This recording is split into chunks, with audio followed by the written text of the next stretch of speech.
Mesdames, Messieurs, bonjour, bienvenue sur Racine Info pour ce bulletin hebdomadaire Matin Nuit.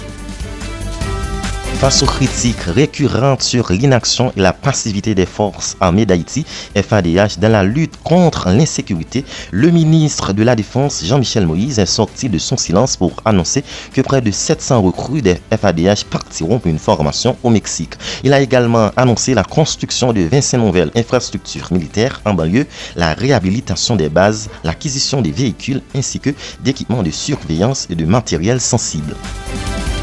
L'ex-première dame Martine Moïse ainsi que plusieurs autres anciens collaborateurs de l'ancien président Jovenel Moïse ont été invités à comparaître par devant la cour d'appel de Port-au-Prince pour s'expliquer sur leur rôle présumé dans le cadre du magnicide du 7 juillet 2021.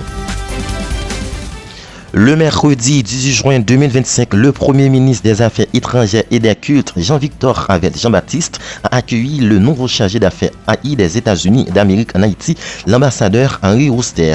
Cette rencontre s'inscrit dans le cadre d'une visite de courtoisie marquant le début de la mission diplomatique de M. Wooster sur le territoire national.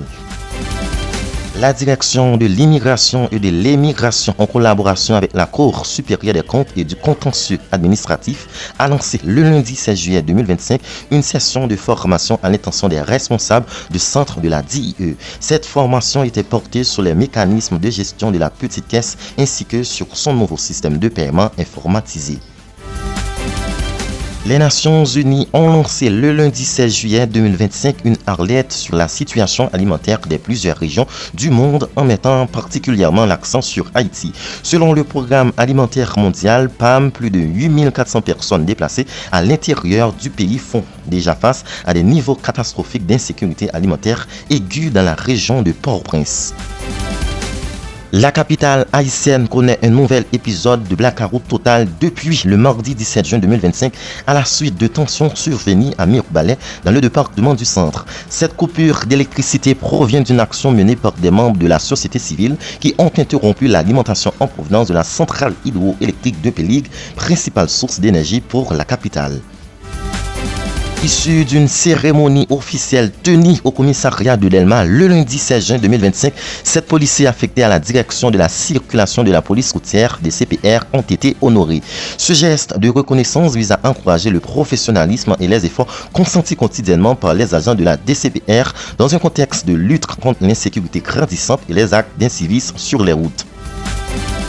L'ambassadeur haïtien Leslie David a été élu à la tête du secrétariat permanent du système économique latino-américain et caribéen, c'est là le lundi 16 juin 2025, devenant ainsi le premier haïtien à accéder à ce poste depuis la création de l'organisation en 1975. Dans l'après-midi du mardi 17 juin 2025, un avion militaire américain a atterri à l'aéroport international Toussaint-Louverture avec à son bord une vingtaine de ressortissants haïtiens expulsés par les autorités américaines.